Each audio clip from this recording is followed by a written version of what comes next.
A'udzu billahi minasyaitonir rajim. Bismillah. Walau syaa rabbuka laja'alan nasa ummatan wahida wa la yazaluna mukhtalifina illa man rahima rabbuk walidzalika khalaqahum. Wa tammat kalimatu rabbik la amla'anna jahannama minal jinnati wan nasi ajma'in. Saya bagi maksud. Dan sekiranya, seandainya Tuhan kalian berkehendak untuk menjadikan manusia itu semuanya bersatu dalam satu keimanan, bersatu dalam satu keyakinan, bersatu dalam satu kebenaran. Seandainya, wala yazaluna mukhtalifin, namun ini semua hanyalah andaian yang tidak berlaku, dan faktanya adalah mereka sentiasa dalam perselisihan. Selisih kefahaman, selisih dalam menentukan kebenaran, dan selisih dalam hal keyakinan maupun dalam hal keimanan. Illa man rahima rabbuk, kecuali mereka yang Allah telah memberi rahmat dengan menghadirkan petunjuk untuk mereka, ya, disebabkan karena mereka menghendakinya, mencarinya. Walidzalika khalaqahum, dan untuk karena petunjuk dan rahmat itulah manusia itu diciptakan.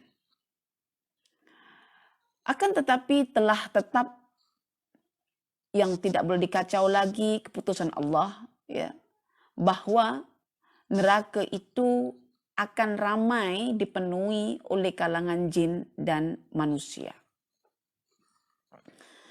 Sejenak ketika kita mendengarkan pemaknaan kedua-dua ayat ini, mungkin terlintas dalam satu soalan yang akan disusuli dalam bentuk soalan baru kemudian.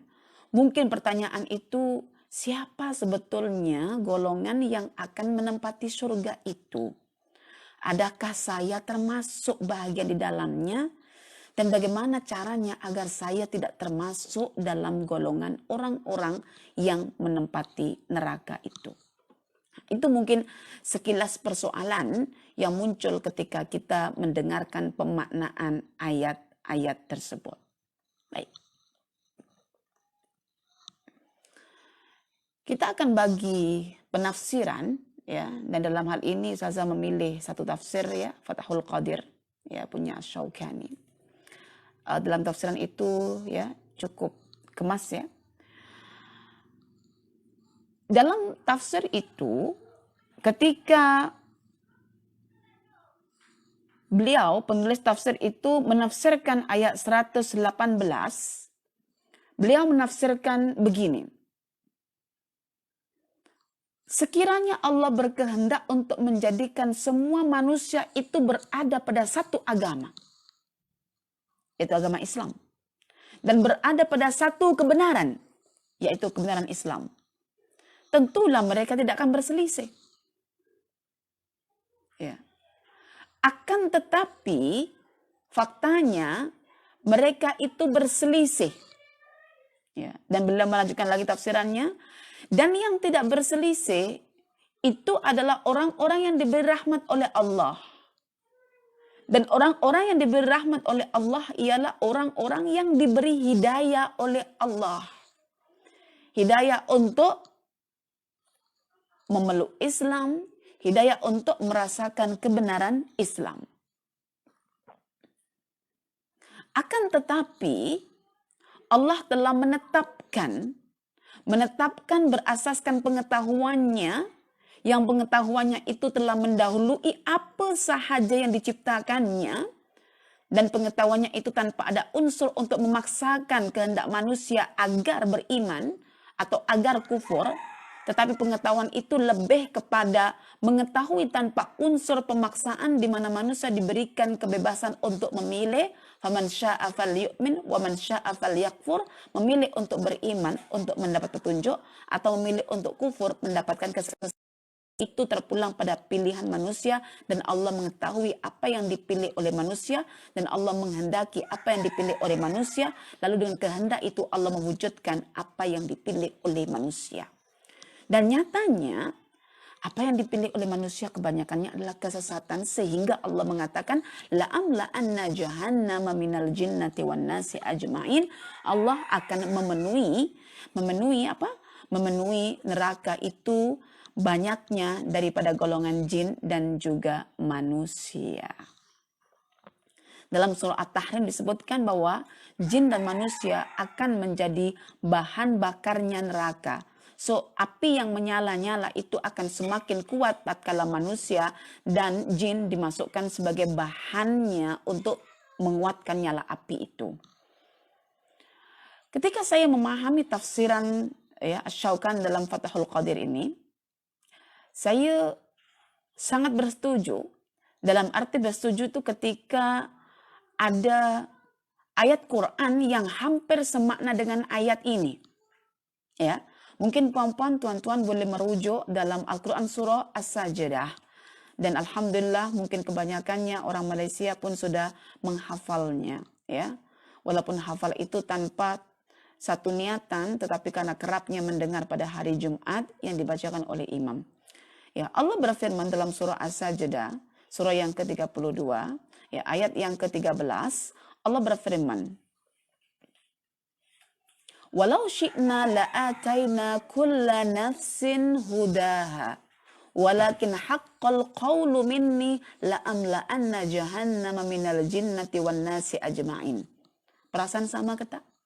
Sama. Tetapi Quran itu akan ditafsirkan dengan Al-Quran. Ayat akan ditafsirkan dengan ayat. Dan bahkan lafaz akan ditafsirkan oleh lafaz yang lain. Itulah Al-Quran. Ya, dalam surah As-Sajdah itu Allah mengatakan walau syi'na. Kalau dekat sini walau sya'a. Dan seandainya kami menghendaki, kata Allah. Maknanya seandainya itu andaian yang tak berlaku.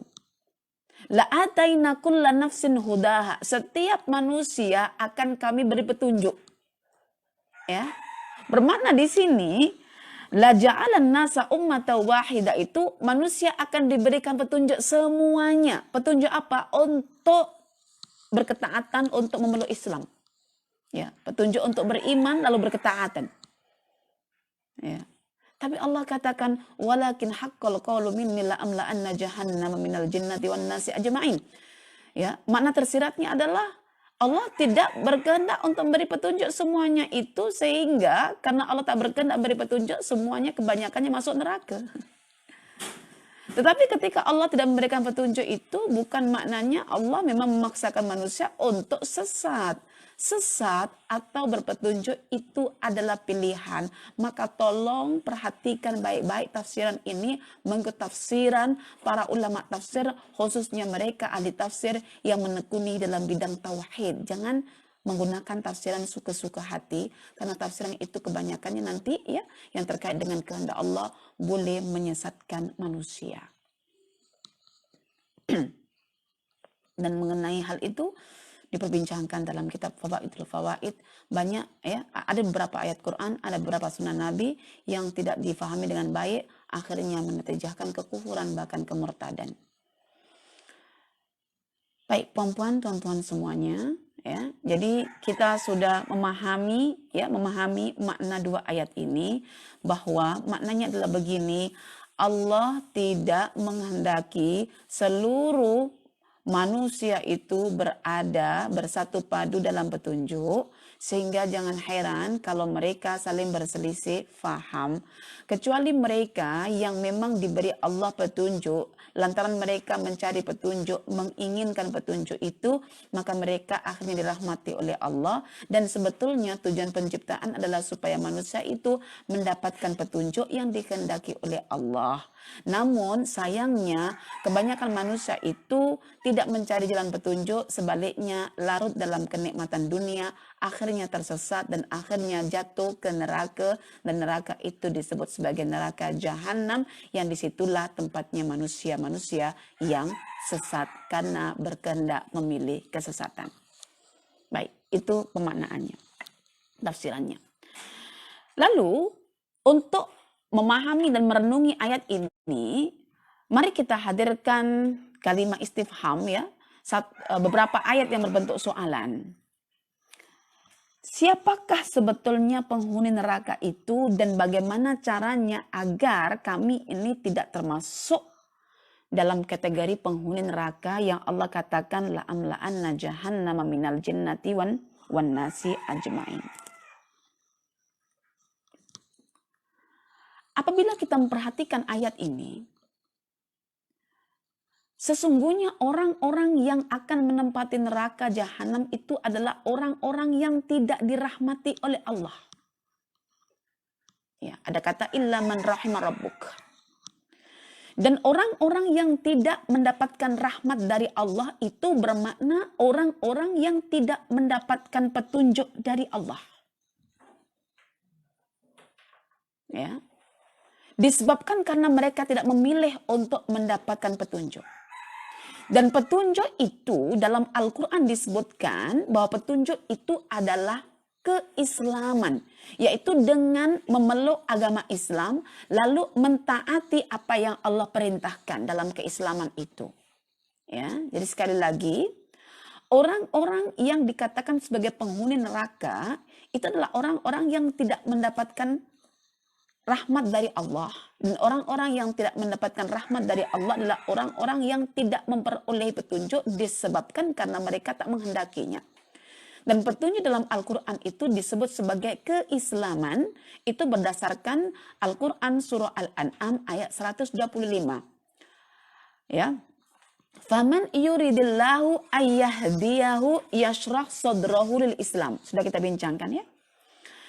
Bahwa keislaman itu merupakan petunjuk yang Allah berikan ke dalam ya jiwa manusia. Dan apakah keislaman itu? Dalam riwayat hadis yang sahih, apabila kita membuka sahih Arba'in An-Nawawi ya, hadis-hadis dalam Arba'in An-Nawawi, Rasulullah Shallallahu Alaihi Wasallam mengajarkan kepada kita tentang apakah Islam itu ya melalui penjelasan, maksudnya ketetapan daripada malaikat Allah yang Allah turunkan, yang Allah utus. Apakah Islam itu? Rasulullah mengatakan Islam itu syahadatu alla ilaha illallah, mengucap kalimat syahadah. Nah, itu ketaatan. Kemudian wa iqamus shalah, menegakkan salat, itu ketaatan. Ya. Wa ita'uz zakah, yaitu menunaikan zakat. Ya. Wa shaumu Ramadan, dan berpuasa di bulan Ramadan, itu ketaatan. Wa hajjul bait man istata' ilaihi sabil. Ya, dan berhaji bagi orang yang mampu. Jadi Islam itu 5 perkara, yang 5 perkara itu adalah bentuk ketaatan. So ketaatan itulah yang Allah katakan bertempat dalam dada manusia. Ya. Jadi petunjuk itu namanya Islam, dan Islam itu adalah ketaatan mutlak. Dan ketaatan itu puncanya daripada kelapangan qalbu, ya. Jadi ketaatan di sodru manusia itu puncanya daripada ketaatan manusia itu puncanya daripada kelapangan sodru, dan kelapangan sodru itu puncanya daripada ketenangan qalbu, dan ketenangan qalbu itu puncanya daripada keyakinan fuad, dan keyakinan fuad itu adalah disebabkan karena keimanan. Maka pertanyaannya, bagaimana cara seseorang itu membina keimanan? Ya, membina keimanan. Ternyata keimanan itu dapat dibina ya melalui tadabbur Al-Quran. Ya, tadabbur Al-Quran. Dan tadabbur Al-Quran itu adalah menggunakan pendekatan pendengaran dan juga hati, ya, pendengaran yang fokus dan hati yang hidup, baru akan menghasilkan keimanan, ya. Dan tadabbur itu juga akan memerlukan kepada tafakkur alam semesta, yang dengan menyaksikan alam semesta, ya, penyaksian yang fokus dengan hati yang hidup akan menghasilkan keyakinan. Ya, kemudian keimanan dan keyakinan itu dialah yang akan membuahkan yang namanya kesadaran, dan kesadaran itu dibalut dalam bingkai tazakkur. So, ingatan kita tentang makna-makna Al-Quran, ingatan kita tentang makna-makna di sebalik alam semesta, ya, akan membuahkan kesadaran, maka kita memerlukan satu tindakan namanya tazakkur. So, untuk membina keimanan, keyakinan, dan kesadaran, kita perlu tadabbur Al-Quran, kita perlu tafakkur alam semesta, kita perlu tazakkur, ya, untuk meraih kesadaran dalam melakukan ketaatan. Baik, kenapa Ustazah huraikan benda macam ini? Supaya kita tahu bahwa kita masuk surga itu memiliki punca, memiliki sebab. Bukan terus kita nak taat lalu kita masuk surga. Tidak. Karena itu Allah Subhanahu wa Ta'ala ketika menjelaskan siapakah orang-orang yang akan menempati neraka, Allah sebutkan secara jelas dalam Al-Quran surah yang ke-7, surah Al-A'raf ayat 179. Ya, ayat 179 yang terdapat dalam surah Al-A'raf, surah yang ke-7, itu yang akan memperincikan ayat ke-119. Ya, jika ayat 18 diperincikan oleh surah surah As-Sajdah ayat yang ke-13, maka surah Hud ini ayat yang ke-19 diperincikan dalam surah Al-A'raf ayat 179. Ini sebetulnya kaidah yang diterapkan oleh Al-Imam Ibnu Katsir dalam tafsirnya, ya, tafsir Al-Quran Al-Azim, ya. Jadi menafsirkan Quran dengan ayat-ayat Al-Quran. Baik, jadi ayat 119 kita akan tafsirkan dengan ayat 179 dalam surah Al-A'raf agar kita lebih cakna, lebih faham, lebih reti tentang golongan yang Allah akan humban ke dalam api neraka. Allah berfirman dalam surah Al-A'raf, ya, وَلَقَدْ ذَرَأْنَا لِجَهَنَّمَ كَثِيرًا مِنَ الْجِنِّ وَالْإِنسِ لَهُمْ قُلُوبٌ لَا يَفْقَهُونَ بِهَا وَلَهُمْ أَعْيُنٌ لَا يُبْصِرُونَ بِهَا وَلَهُمْ آذَانٌ لَا يَسْمَعُونَ بِهَا أُولَئِكَ كَالْأَنْعَامِ بَلْ هُمْ أَضَلُّ أُولَئِكَ هُمُ الْغَافِلُونَ. Sungguh kami akan isi neraka jahanam itu dari kalangan jin dan manusia. Karena kita manusia, kita bertanya, siapakah jenis manusia itu? Lahum qulubun la yafqahuna biha. Mereka memiliki jantung, memiliki qalbu, namun mereka tidak mahu memahami. Ya, memahami. Kemudian mereka memiliki mata, namun mereka tak mau melihat. Mereka juga memiliki pendengaran, memiliki telinga, bukan pendengaran. Mereka memiliki telinga, namun mereka tidak mau mendengar. Ya, maknanya menyaksikan kebenaran, mendengar kebenaran, memahami kebenaran. Ya, yang terbentang di alam semesta atau yang terbentang dekat Al-Quran Al-Karim. Ya, Al-Karim. Mereka tidak mau. Karena itu Allah mengumpamakan manusia yang seperti itu tuh layaknya hewan ternak. Hewan ternak dalam Al-Quran itu disebutkan, ya, mereka hanya mampu mendengar teriakan sang penggembala. Namun tidak memahami apa kehendak di sebalik teriakan penggembala itu. Itulah hewan ternak. Namun manusia disifati lebih teruk, lebih sesat daripada hewan. Mengapa? Karena manusia sebetulnya punya potensi untuk tidak sesat. Sedangkan hewan tidak punya potensi untuk tidak sesat.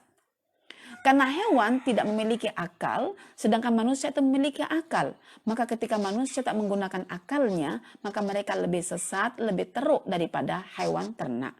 Dan orang yang tak menggunakan telinga, mata, hatinya untuk memahami kalam Allah, untuk memahami alam semesta ciptaan Allah, itu adalah orang-orang yang lalai. Dan orang-orang yang lalai itu dalam Al-Quran dikatakan hatinya tidak sibuk dengan zikrullah. Maka zikrullah itu memiliki objek, antaranya adalah Al-Quran Al-Karim dan alam semesta. Maka Al-Quran itu bentuknya dua. Satu Quran yang berkata-kata yaitu Quran Al-Karim, dan Quran yang diam, yang senyap yaitu alam semesta. Karena Quran itu adalah bacaan, maka objek pembacaan itu ada dua, alam ataupun Quran. Baik perempuan, Al-Quran sebetulnya sangat mencerdaskan kita. Sangat mencerdaskan kita. Sebab ketika menyatakan penghuni neraka itu, Quran tak menyatakan sungguh neraka akan dipenuhi oleh orang-orang yang bermaksiat. Sungguh Quran akan dipenuhi oleh orang-orang yang tak melakukan ketaatan. Sungguh neraka akan dipenuhi oleh orang-orang yang bermaksiat, yang melakukan dosa. Tidak seperti itu ungkapan Quran, perempuan. Tetapi Al-Quran itu menyebutkan, ya, menjelaskan tentang punca orang itu masuk neraka, punca orang itu tak sedar, punca orang itu tak beramal, punca orang itu tak melaksanakan ketaatan. Dan metode Quran seperti ini yang saya gunakan ketika saya mengkonsepkan misalnya makna-makna tem-tem dalam Al-Quran. Seperti ketika mengonsepkan tentang makna takwa. Walaupun takwa itu dimaknai sebagai ketaatan, ya, al-imtithal bi awamirillah wal ijtinab an nawahihi, yaitu melaksanakan perintah Allah, meninggalkan larangan Allah, itu satu makna. Tetapi saya lebih suka apa punca orang tidak mau mentaati perintah Allah, apa punca orang yang tidak mau meninggalkan larangan Allah, maka saya konsepkan bahwa takwa itu adalah pengetahuan seorang hamba terhadap Tuhannya. Wattaqullaha wa'lamu. Dan untuk mengetahui Allah itu memerlukan yang namanya penglihatan, pendengaran, pemahaman hati. Nah, itu puncanya. Maka takwa itu maknanya adalah pengetahuan seorang hamba, ya, terhadap Tuhannya, lalu menatijahkan ketakutan akan berbuat dosa, menatijahkan ketakutan akan azab, maka dia menahan hawanya, nafsu amarahnya, sehingga dia berketaatan dan dia akan dimasukkan ke dalam surga. Itu namanya takwa. Dan itu tujuan kita berpuasa. Bermakna kalau orang ingin bertakwa di bulan puasa, maka jangan lupa ketakwaan itu maksudnya menghindarkan kita daripada menjadi ahli neraka. Tapi syarat ketakwaan ketika di bulan Ramadan adalah mari kita menggunakan pendengaran kita, mari kita gunakan penglihatan kita, mari kita gunakan hati kita, fuad kita. Untuk apa? Untuk memahami ayat-ayat Allah. Ayat-ayat Allah yang macam mana? Ayat-ayat Allah berbentuk Al-Quran, karena Allah mengatakan syahrul Ramadan alladzi unzila fihil Quran. Ayat-ayat Allah yang berbentuk alam semesta, karena ayat-ayat alam semesta itu adalah objek bagi orang yang bertakwa. Ya, Al-Quran menyebutkan bahwa alam semesta, ya, inna fi ikhtilafil laili wan nahari, ya, dan wa ma khalaqallahu fis samawati wal ard la ayatin liqaumin yattaqun, bahwa perselisihan siang dan malam, ya, penciptaan langit dan bumi itu adalah sebagai ayat bagi orang-orang yang bertakwa. So objek orang yang bertakwa adalah ayat-ayat alam semesta juga. Karena itu perempuan tuan-tuan, apa yang saya nak tekankan pada ayat ini adalah untuk tidak memasuki neraka, untuk tidak menjadi bahan api neraka, untuk tidak dihumban oleh Allah ke dalam api neraka, mari kita gunakan, ya, kita gunakan yang namanya nikmat pendengaran, nikmat penyaksian, nikmat pemahaman hati. Mari kita gunakan, ya, mari kita gunakan. Karena itu, perempuan tuan-tuan yang dirahmati oleh Allah, ketika kita dilahirkan oleh ibu kita, Allah mengatakan bahwa kita dilahirkan dalam keadaan jahil. Dan orang-orang jahil itu adalah orang-orang yang tidak mau menggunakan ketiga-tiga nikmat itu. Nikmat penglihatan, nikmat pendengaran, nikmat hati. Ya. Dan ketika manusia tak menggunakan ketiga-tiga nikmat itu, hasil yang diperoleh adalah kejahilan. Ya. Dan hasil kejahilan itu adalah kezaliman. Seperti yang Allah katakan dalam Al-Quran surah Al-Ahzab ayat yang ke-73. Wa innahu lazalumun wa innahu, dan sesungguhnya manusia itu adalah zaluman jahula. Ya. Berbuat zalim, dan kezaliman itu disebabkan karena kejahilan. Dan jahil itu adalah lawannya arif. Jahil itu lawannya daripada alim. Karena itu puan-puan, tuan-tuan, kita sadar, kita dilahirkan oleh mak kita dalam keadaan jahil. Allah berfirman dalam Al-Quran, ya, surah An-Nahl ayat yang ke-78. Wallahu alladhi akhrajakum min butuni ummahatikum la ta'lamuna syai'an wa ja'ala lakumus sam'a wal absar wal af'idah qalilan ma tashkurun. Ya. Kita diciptakan dalam keadaan tak reti, ya, dalam keadaan tidak ada ilmu. Bagaimana untuk berilmu? Bukankah Allah telah menjadikan as-sam'ah, pendengaran? Untuk apa pendengaran ini? Pendengaran ini adalah untuk mendengarkan ayat-ayat Al-Quran. Seperti mana yang kita bincangkan dalam Al-Quran, ya, surah Al-Ma'idah ayat 83 beberapa hari lepas. Untuk apa kita mendengarkan ayat Al-Quran? Supaya kita menghasilkan keimanan, ya, keimanan. Keimanan atas kebenaran Al-Quran, keimanan atas kebenaran Allah sebagai satu-satunya Tuhan. Ya, ada juga nikmat, ya, yang kedua, nikmat penyaksian. Nikmat penyaksian ini, marilah kita sama-sama menyaksikan alam semesta dipadu dengan hati yang hidup. Seperti mana yang sudah kita bincangkan dalam Al-Quran surah Al-Baqarah ayat 260 tentang kisah Ibrahim yang menyaksikan alam semesta penuh pemikiran supaya menatijahkan keyakinan. Ya. Allah juga mengentas kita daripada kejahilan tadi itu dengan cara memberikan yang namanya fuad. Ya, fuad. Dan fuad inilah yang akan menyempurnakan jalannya pendengaran kita, yang akan menyempurnakan jalannya penyaksian kita. Tanpa fuad, mustahil penyaksian kita akan membuahkan keyakinan. Tanpa fuad, mustahil pendengaran kita akan membuahkan keimanan. Tetapi malangnya Allah mengatakan dalam surah tersebut adalah wa qalilan ma tashkurun. Amat sedikit orang yang bersyukur. Jika amat sedikit orang yang bersyukur, amat sedikit orang yang mau menggunakan telinga, mata, hatinya untuk mendengar dan menyaksikan ayat-ayat Allah, ya, amat sedikit. Maka betullah sekiranya Allah mengatakan dalam Al-Quran surah ini, surah Hud ini, la'amla'anna jahannama minal jinnati wan nasi ajmain. Banyak yang akan masuk ke neraka berbandingkan yang masuk ke surga. Qalilan ma tashkurun. Allah juga berfirman yang hampir sama dalam Al-Quran surah Al-Isra, surah yang ke-17. Tadi surah yang ke-16. Ini surah Al-Isra, surah yang ke-17, ayat yang ke-36. Wala taqfu ma laysa laka bihi ilmun. Inna sam'a wal absar, inna sam'a wal basara wal fuada, kullu ulaika kana anhu mas'ula. Perempuan tuan-tuan yang dirahmati oleh Allah, kita dilarang untuk melaksanakan, mengikuti sesuatu tanpa ada ilmu pengetahuan tentang apa yang kita lakukan itu. Bagaimana caranya kita melakukan sesuatu atas dasar ilmu? Allah bagi namanya sam'a, basar, fuad. Pendengaran, penglihatan, dan juga fuad. Ketiga-tiga ini daya atau kekuatan. Ketiga-tiga ini disebut dengan akal yang boleh menghasilkan pengetahuan, yang boleh menghasilkan kefahaman, yang boleh menghasilkan kesedaran. Dengan ketiga-tiga inilah kita akan disebut sebagai ulul albab, ulul absar, ulul nuha. Dan Allah mengancam, kullu ulaika kana anhu mas'ula. Ketiga-tiga ini akan dimintai pertanggungjawaban.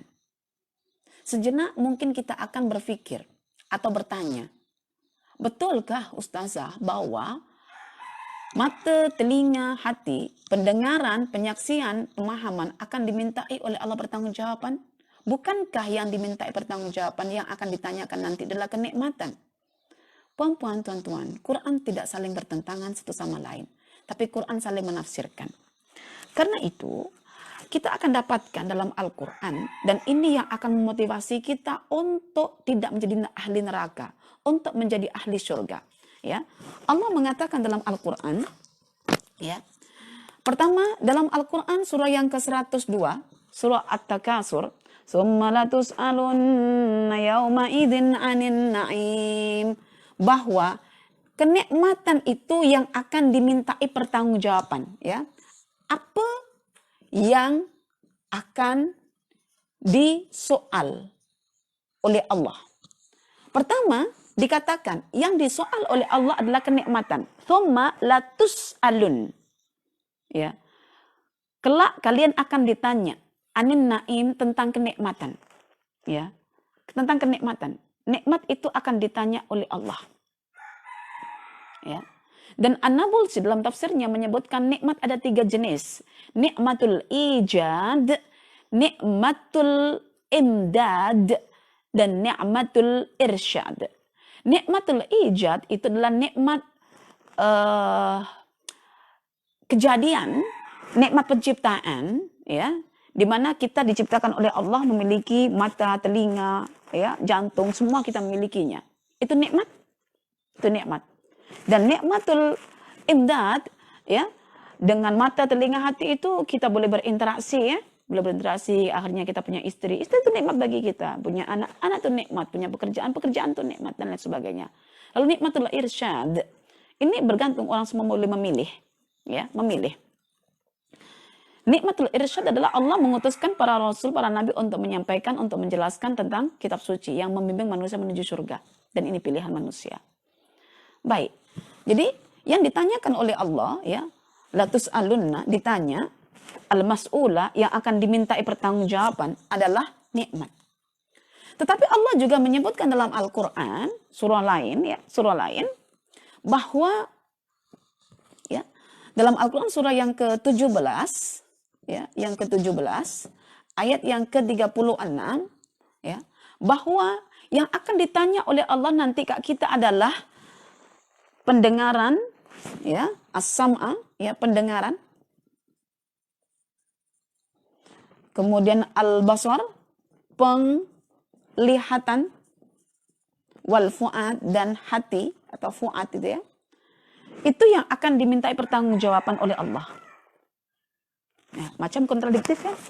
Ada lagi yang ketiga, dalam surah yang ke-43, surah Az-Zukhruf, ayat yang ke-44, Allah mengatakan, wa innahu ladzikrun laka wa liqaumika wa sawfa tus'alun. Quran itu merupakan peringatan untukmu dan juga untuk umatmu wahai Muhammad. Wa sawfa tus'alun, dan kelak, ya, mereka semua yus'alun, mereka akan dimintai pertanggungjawaban, mereka akan ditanya. So di sini dikatakan bahwa yang akan ditanya adalah Al-Quran. Bermakna apa? Kita ketika mati nanti sama ada akan masuk ke neraka atau masuk ke surga, bergantung kita lalu tak soalan ini. Kita pas tak soalan ini.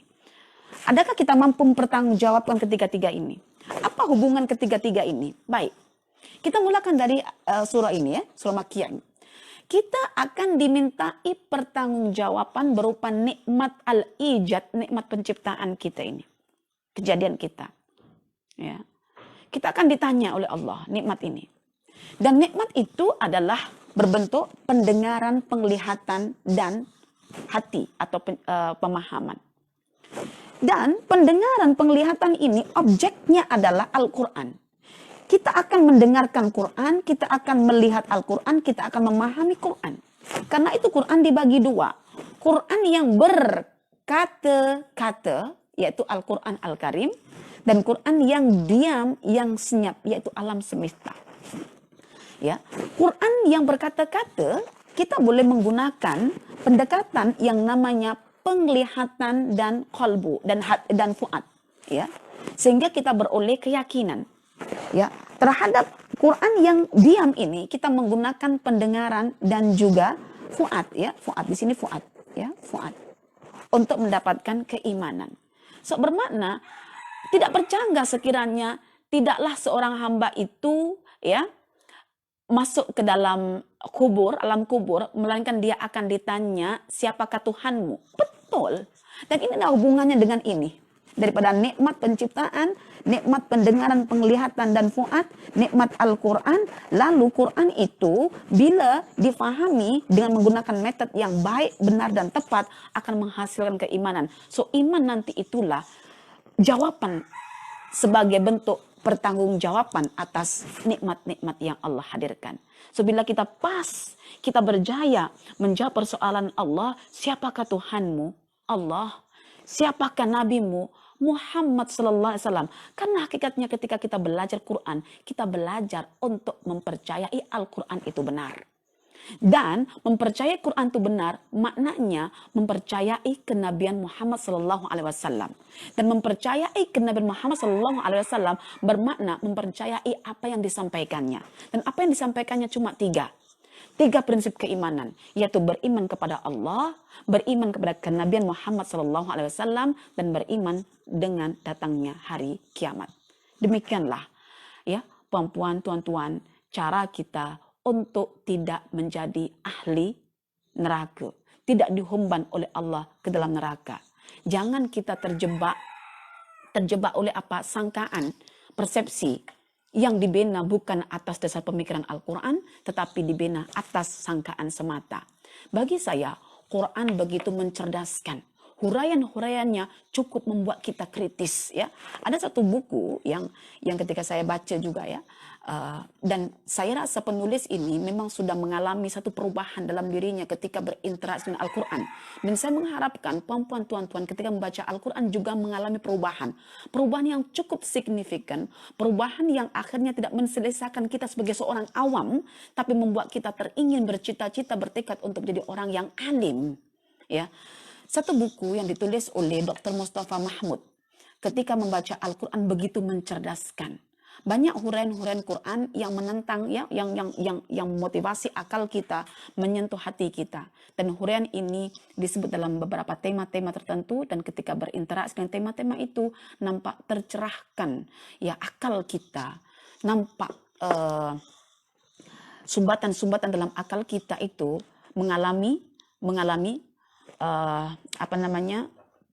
hentakan, sehingga berlakulah saluran yang begitu kencang, begitu deras, laksana pipe, ya, yang sekian lama tersumbat oleh kotoran-kotoran, tak tahu nak kemana air itu mengalir. Ketika dikeluarkan sumbatan itu, barulah air itu memancar dengan dahsyatnya.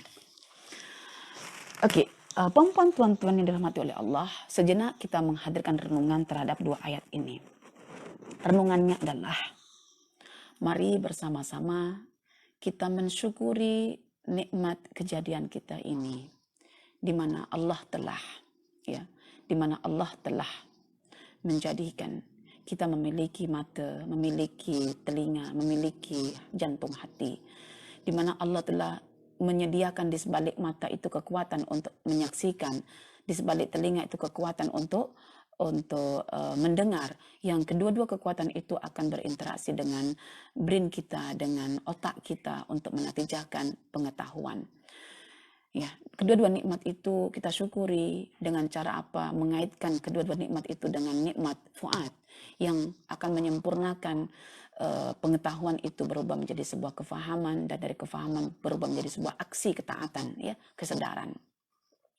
Mari kita syukuri ketiga-tiga nikmat itu, dan jangan lupakan bagi peruntukan yang sewajarnya untuk ketiga-tiga nikmat itu. So, pertanyaannya hari ini, berapa banyak, ya, objek yang kita saksikan, objek yang kita dengarkan, objek yang kita fahami, objek yang menghasilkan kefahaman, ya, objek yang menghasilkan ketaatan. Mari kita peruntukkan masa untuk itu. Agak syahdu sedikit ketika mana Allah menyebutkan dalam Al-Quran terkait tiga kekuatan ini, wa qalilam ma tashkurun. Amat sedikit orang-orang yang mensyukuri tiga nikmat tersebut. Amat sedikit, ya. Qalilam ma tashkurun. Hal itulah yang Allah sebutkan dalam Al-Quran surah As-Sajdah, surah yang ke-32 ayat 9. Thumma sawwahu wa nafakha fihi min ruhi wa ja'ala lakumus sam'a wal absar wal af'ida qalilan ma tashkurun. Ya. Kalau dalam surah Al-Isra Allah mengatakan tiap-tiap dari tiga perkara itu akan dimintai pertanggungjawaban. Kalau dalam surah An-Nahl dikatakan ketiga-tiga kekuatan itu harapnya disyukuri. Lalu dalam surah As-Sajdah dikatakan amat sedikit orang yang bersyukur ke atas tiga nikmat itu. So, adakah kita mengisi list senarai orang-orang yang qalilan ma tashkurun? Ya, itu terpulang pada kita punya pilihan hari ini, ya. Pilihan kita hari ini. Tuan ya, yang bekerja untuk kebaikan istri, ya. Kebaikan istri, untuk perubahan pada istri. Ketika istri ingin mengasah kekuatan akal mereka dengan membaca bacaan yang terbaik, bagi laluan untuk mereka. Karena apa? Seorang suami yang bekerja lalu memberikan keperluan untuk istrinya apa yang diperlukan, apalagi keperluan yang terkait dengan pengisian ruh mereka, maka berilah, itu disebut sebagai bentuk sedekah. Ya. Kita diciptakan oleh Allah memiliki jasad. Kita diciptakan oleh Allah memiliki ruh. Tapi ruh itu yang menghidupkan jasad tidak akan mampu menghidupkan jasad ketika ruh dalam jasad kita tidak berinteraksi dengan ruh yang kedua. Ruh yang kedua disebut dengan ruh Al-Quran. Ya, ruh Al-Quran. So Al-Quran itu disebut sebagai ruh karena itu dia akan mengisi ruh dalam jasad kita. Ya. Yang kedua, puan-puan, tuan-tuan, sejenak kita renungkan. Adakah kita hari ini merasa selesa dengan status keawaman kita? Puan-puan, tuan-tuan, jangan terjebak oleh talbis iblis dengan mengatakan, iyalah, aku ini kan orang awam. Menyadari diri orang awam itu satu perkara yang bagus, tetapi terjebak dalam keawaman itu perkara yang tidak dikehendaki oleh Allah sebetulnya. Tapi manusia memilih. Apa bukti Allah tak menghendaki? Buktinya Allah mengatakan, jika manusia berada dalam keawamannya, berada dalam kejahilannya, bukankah Allah telah menghadirkan nikmat berupa pendengaran, penyaksian, dan juga pemahaman fuad? Ada orang yang mengatakan, Ustazah, ketika saya memahami Al-Quran, sungguh aku dibuat pening. Itu bermakna Anda sudah mula menyalakan engine kereta sebelum Anda bergerak ke KL. Itu namanya Anda dibuat pening untuk merasakan satu peningkatan. Dan cerita orang-orang yang pandai adalah mereka dibuat pening dulu ketika berinteraksi dengan Al-Quran.